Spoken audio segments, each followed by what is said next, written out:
Good morning. Today on In Just 1 Minute, maybe a little longer, but it's an important story. About a year or two ago, I gave up the local newspaper.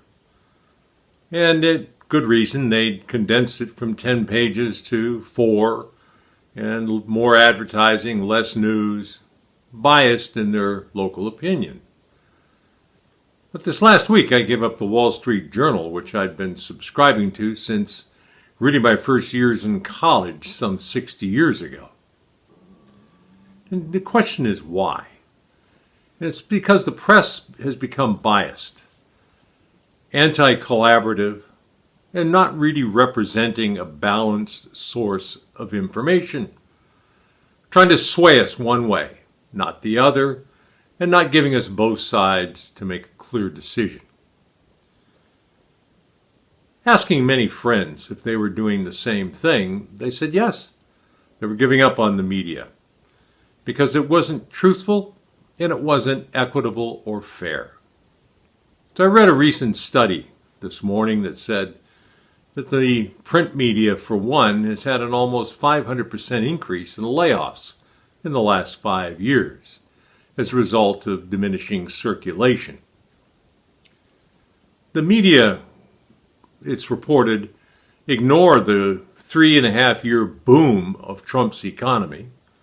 They ignore what the people are asking for information on, such as health care, controlling of immigration, better trade agreements, and they focus on fundamentally impeachment and, again, bias one side to the other.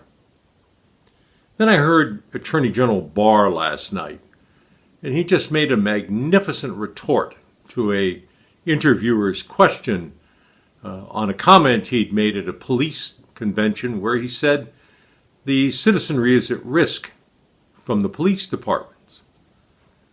And he was asked to expand on that, which he said he did in the speech reported, but he'd do so now. And he said, look, you've got full employment.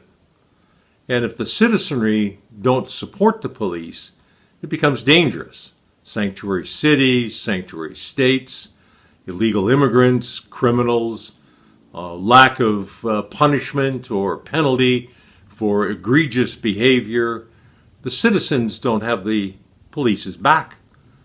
So a young person getting out of the military might say, I've got another option besides joining the police force.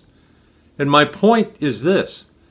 Most police departments in the United States are egregiously undermanned. They do not have enough manpower to do their jobs. And that's where the risk comes in for the population, the unintended consequence of their very left-leaning social policies. So what do we need? Well, we need a statesman. Now you say the word statesman, let me just give you a definition of that. It's a skilled and experienced and respected leader who has practiced bringing people to the table and getting results. You can measure those results by experience.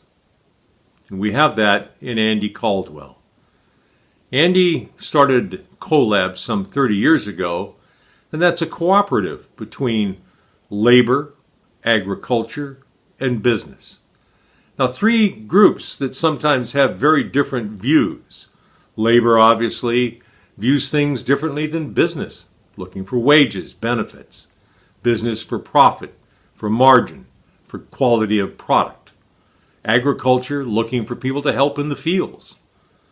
Andy brought them together so they could solve and solution to common issues. And that's the key thing. We all have common issues. Let's surround ourselves with people who can bring those common issues to results where it's win-win for everybody. Now, he's done that, so he is a statesman. And that's why I'm for Andy Caldwell. And I think if you look at Andy and you look at what he stands for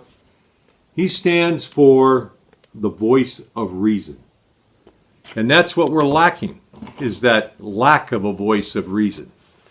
Andy's the man to help us in this particular district in Congress. So vote Andy Caldwell in the 2020 elections. Have a wonderful day.